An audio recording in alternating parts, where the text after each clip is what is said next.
今日はお口の講座をやっていきたいと思います。お口は本当に色々な作り方がありまして、多分ね、表情の中でも特にモデラーの個性が出るところなんじゃないかなと思います。なので、人によってね、合う作り方、合わない作り方あると思うので、今日は唇の動きに特化してなるべく色々な作り方を紹介しようかなと思います。ちょっと初心者には難しい動きもあるかもしれないので、できるところから取り入れてほしいなと思います。パーツ分けの話をしましょう、まず。まずね、ガイドを作りましょうという話なんですが、こういうね、いいとか、笑顔とか、への字口みたいな、ラフでいいので、ガイドがまずあると、めちゃくちゃありがたいです。あと、大前提として、キャンパスの真ん中にあるとありがたい。対象定規を使って書いていただけると、めちゃくちゃありがたいです。なんかこういう、みたいな、お口を作りたい時もあると思うけど、こういう例外のガイドもありますが、基本的なね、あいうえおは、左右対称の方が作りやすいかなと思います。対象定規を使って書いていただけるとすごく嬉しいです。で、よく私、あいうえお、母音のガイドが欲しいって言うんですが、本当に最低限で用意するなら、欲しいのは、で、もね、正直いらんのよね。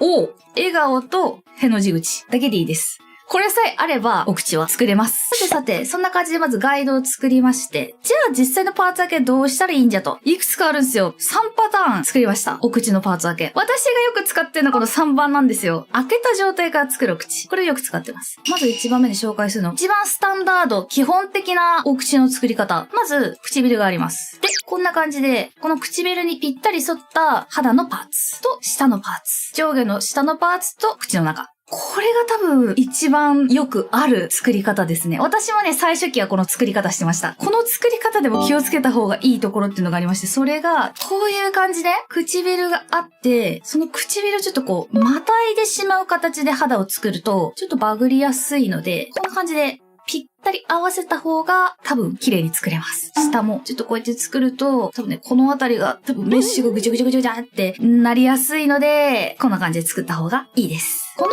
方法のメリットは、閉じ口1番2番両方に言えるんですが、唇が1個で済みます。これ複製して使えるのでめっちゃ簡単です。あと、肌パーツで隠してるので、これでうまく隠して、例えば歯とかを作ったとしても、その歯もうまく肌パーツに隠してしまえば、クリッピングマスクがいらない場合がある。ただ、高可動域だと多分無理です。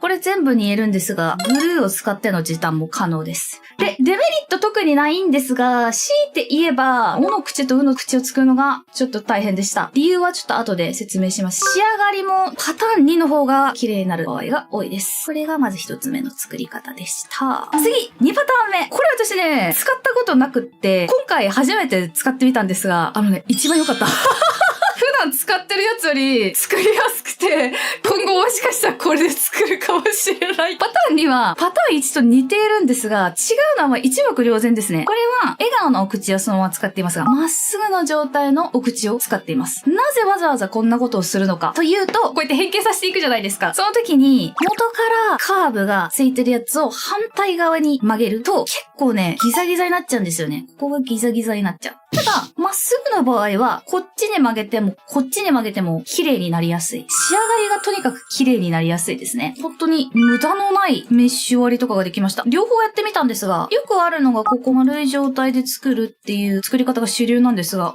四角でも作れました。で、デメリットがあまりにも素材感がありすぎて、もしガイドがない状態でね、作るってなると、そこそこ絵心がない人じゃないとちょっと難しいかもね。ガイドが割と必須かもしれないんですが、これめちゃくちゃ良かったですって感じです。はい。これがパターン2でした。ちなみに全3回の予定です、お口の講座は。今日は第1回目です。次3番目ですね。開けた口から作る。これ私が普段やってるやつなんですが、難しいです。上級者向けです。一応ね、今回肌作ったんですが、これのメリットは肌がいりません。上唇、下唇、口内だけで OK。たったこれだけで済む。っていうのがまず、めちゃくちゃ大きなメリットかな。で、これは基本的にもうグルーで繋いで動かすことを前提にしています。だから初心者にはちょっと難しい。今ね、それは絵の形なんですかねっていうコメントをいただいたんですが、これはあの形です。私は基本的に一番大きいお口を元にして作っていますね。やってみたんだけど、変形もメッシュ割りとかもね、かなり上級者向けですね。本当に肌パーツがいらないっていうメリットをこう大切にしたい場合は使うといいかなって感じですね。私の場合はめちゃくちゃ動くんで、なるべく口周りをスッキリさせたいっていうつもりで使ってます。あとは他のこの1番とかにも言えるんですが、1個、の口を作る手間が省けるぐらいかな。デメリットも多ければメリットも多いみたいな、割とピーキーな作り方なんですが、私はいつもこれで作っています。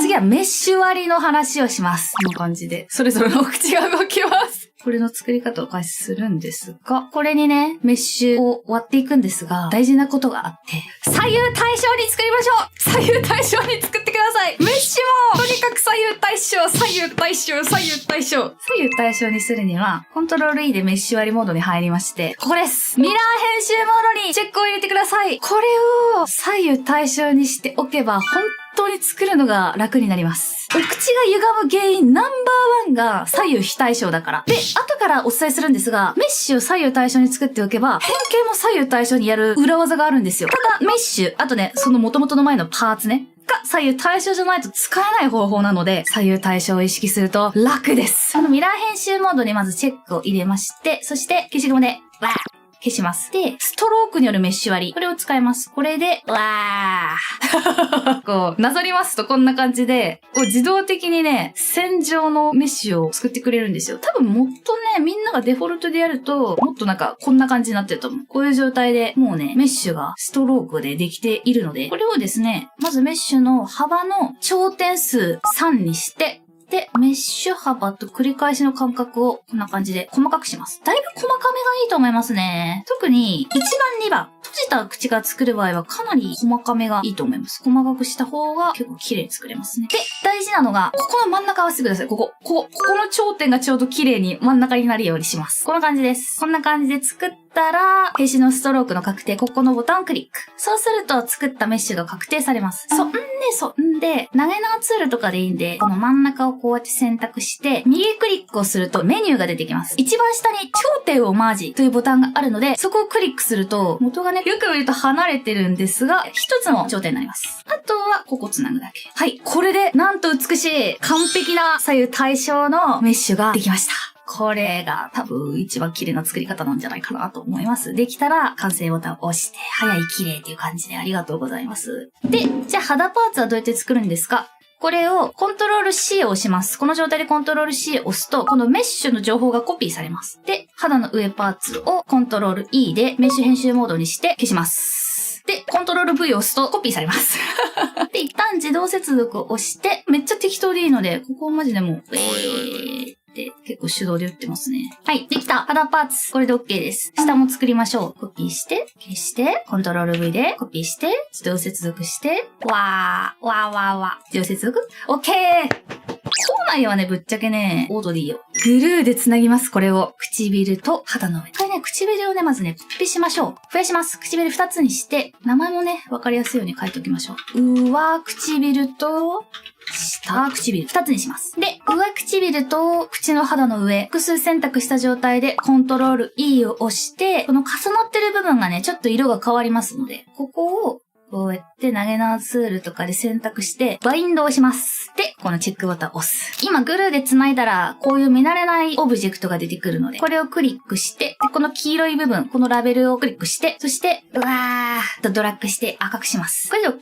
次も。これね、順番をね、上唇から先に選択してください。上唇、口の肌上。次は、下唇、口の肌の下。複数選択して、コントロール E でメッシュ編集モードに行って、重なってるところを選択して、バインと。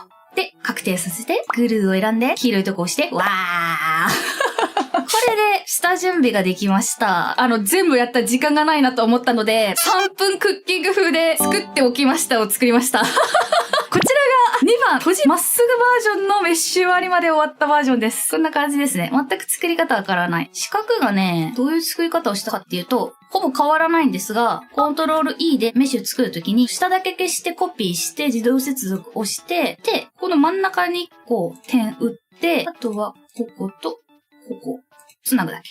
こうです。なんかすごい効率化感じだね。多分この辺も全部オートでいいですね、口内は。3番。こりゃが難しいんだ。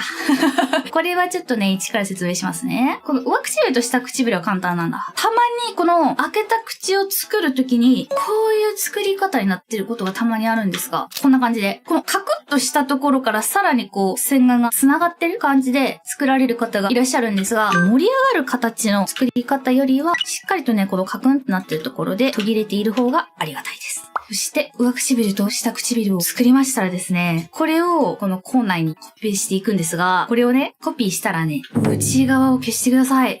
外側だけ使ってください。こうです。で、一度確定しちゃってください。口が消えますが、気にしないでください。そして、下唇。これもそのままコピーしてもいいんだけど、できたら投げ縄ツールで、頑張って、外側だけ選択してください。これが大変なんだ。上級者向けと言われるゆえん。外側だけ選択してコピーです。コントロール C。そして、もう一度、口内に戻る。コントロール V。こうなります。お、なんかお口のラインが見えてきたぞ。そして、このマイナスを選択して、なんかこう、ごちゃって繋がっちゃってるところありますね。ここを消します。そうすると、おやおや何やらなんかいい感じのお口のラインが見えてきたので、あとは繋げる。こんな感じで。ちょっとね、君それダメよ。ここはなるべくこう、横じゃなくて縦に繋がっててほしいので、ちょっとこういう感じで繋げて、これで OK です。あとは自動接続を押して、はい、これで口内のメッシュが完成しました。で、これを、また繋げるのも大変なんだ。上唇と口内ぴったりを複数選択して、外側だけ。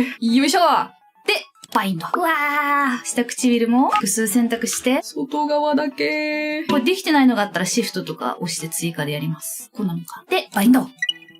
うわー。できた。ちょっと難しいっしょ。で、こうやって、口内パーツを選択して、全部こういう黄色い点になっていたら完成です。漏れていたらなんか一個ね、黄色くなってないところがあったら繋ぎ直してください。これが3番の下準備です。ちょっと大変なんですが、これできるようになるといいですよ。口内のメッシュをできるだけ縦にした方がいい理由は何でしょうか？これね、閉じるときにどういう挙動をするかっていうと、こうなります。こういう動きをするんですよ。口内が本当にこんな感じでもう細い状態に縦に潰すんです。仮にこれが誇張するけど、こうなってると、こうなります。横になったところがはみ出ちゃうんですね。綺麗に縦に潰れてほしいから。だからね、私よくね、自動接続をしっかりする理由が、全く同じ頂点なのに、繋げ方で変わるんですよ。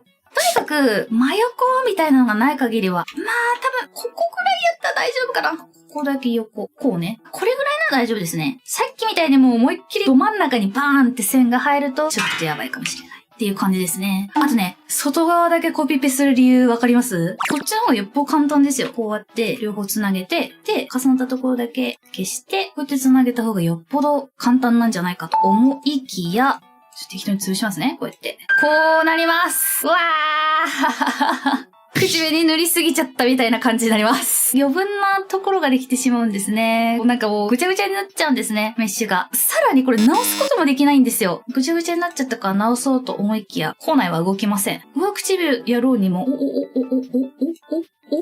みたいな、もうめちゃくちゃになっちゃって、対処のしようがなくなるっていうね。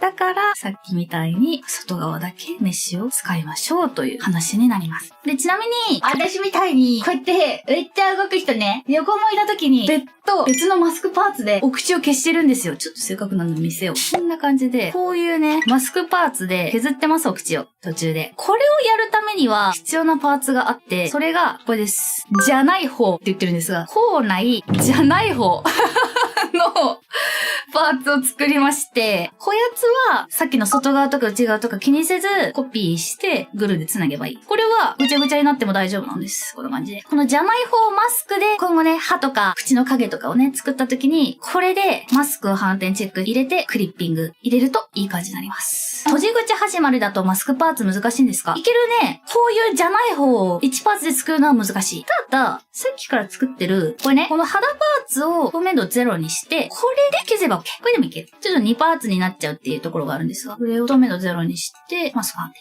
これでも OK。全然なんかこっちの方が楽な気がしてきたわ。メッシュ売りから変形するときに、多くの人がやってないけど、取り入れるとめちゃくちゃいいよというおすすめの方法があります。口の横幅というデフォーマーを作ってください。これが大事なんです。普通はね、もうなんか、もうそのまま多分こうやってわーって作っちゃうと思うんですよ。の口とかももう、こうちっちゃくしてやっていくと思うんですが、これをですね、横幅だけこやつに任せてください。まず、あを作りたいとなりましたら、口の開閉に点を打ちます。よー見ると、あの口の横幅の方がでかいんよな。なので、それに合わせて折るときを押しながら、その横幅に合わせてあげます。わがち。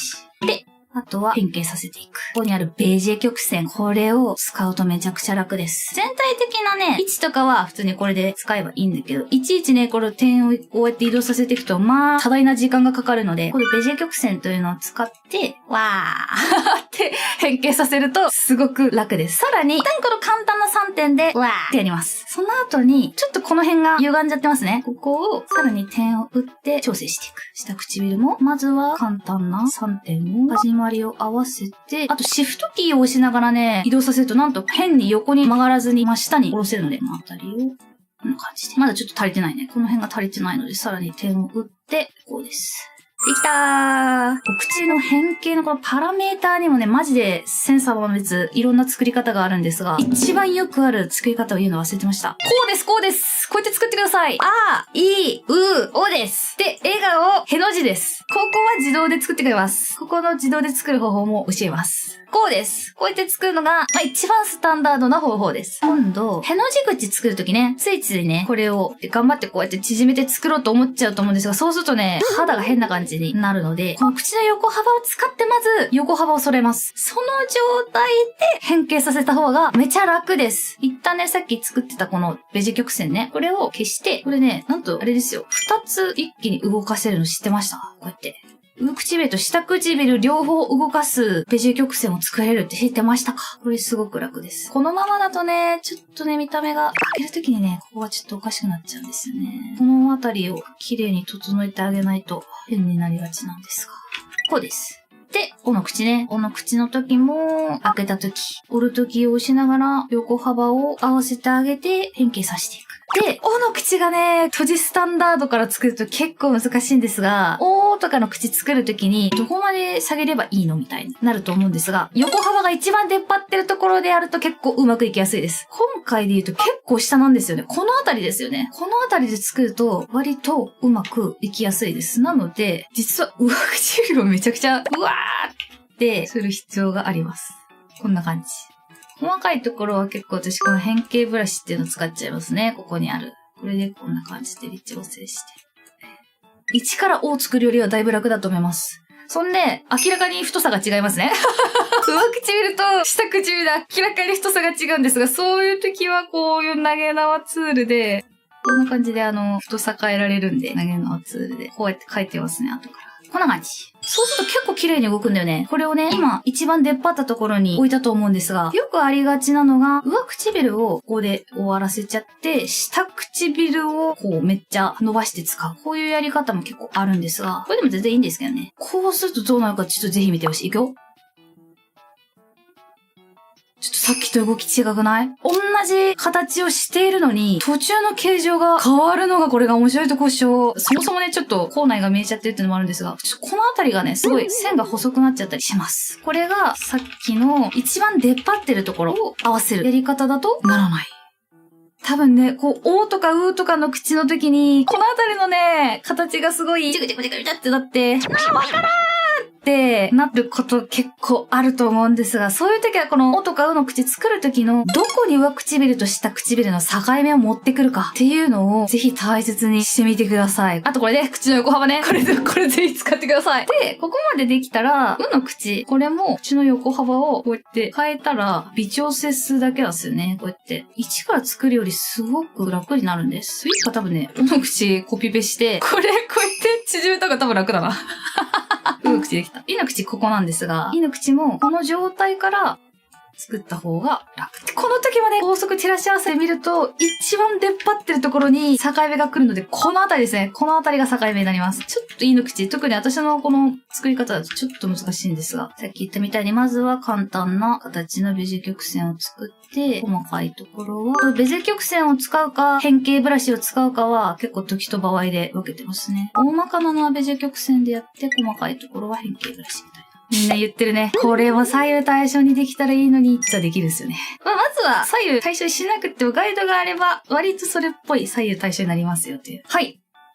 いの口もできた。そうしたらさっき言ってたよね。この真ん中、ここの真ん中は自動で作りますよと。口の横幅のデフォーマと上唇、下唇、全部選択して、シフト、もしくはコントロールを押しながら選択して、口の変形、これの真ん中に点を持ってきた状態で、右クリックすると、ここにね、メニューが出てきます。それの、キーにマイナスが書いてあるボタンがあるんですが、そこを押して消してください。消して、もう一度点を打ちます。OK。できたー。お口完成です。こんな感じ。結構パパパッと素早く作れたんじゃないかな。微調整っていう手間がだいぶ少なくなりますね。やっぱライブ 2D って沼ると一番時間かかるから、こうすると綺麗な形に変形しやすいっていうルールとかを覚えておくと修正の手間がなくなって結構楽になるんじゃないかなと思います。さあ続けましょうか。左右対称に作る変形のやり方をやりましょうか。でもね、最初に言っとくと、それ使わない方が楽な時もある。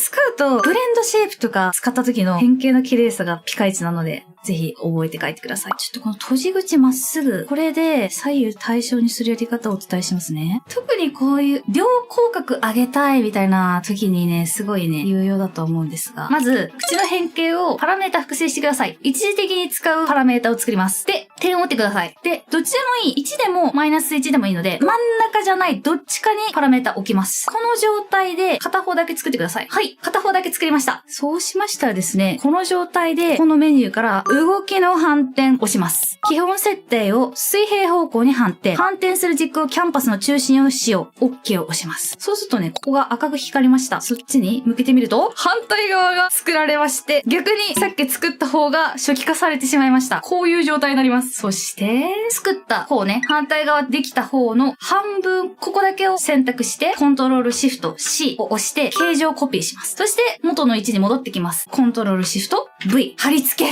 あとは、一次変形のこれ消します。完成！で、これ、今はね、他のやつ何も打たずに作りましたが、例えばじゃあこっから、あの口を作りたいってなったらね、さらに、まず、これ口開閉でね、あの口作りたいので、まず口開閉に点を打ちます。で、あの口作りたいところにパラメータを持ってきます。その状態でもう一度、この一時的に使うパラメータにも点を打って、またマイナス1に置いて、よいしょ。こういう感じで、片方だけ。こっちも片方だけ作っていきます。作ったら、ここでもう一度動きの判定を押して、半分だけ選択して、コピー。で、消す。みたいな感じで、もともと点を打ちたいところにはちゃんと点を打っておいて、さらに一時的に使うパラメータをマイナスとプラスの動きの判定をうまく使って、それを戻すことで左右対称な変形が作れます。メッシュと元々のパーツだけね、それを厳密に左右対称にしたからこそ、今この方法が使えています。これがちょっと適当に打っていて、メッシュとパーツが左右対称じゃないとこうはならないので、だからさっきから私がバカみたいに左右対称って言っていたのはこれをやりたかったからなんです。ぜひぜひやってみてください。これね、ベジ曲線って実は複数選択できるんです。これで動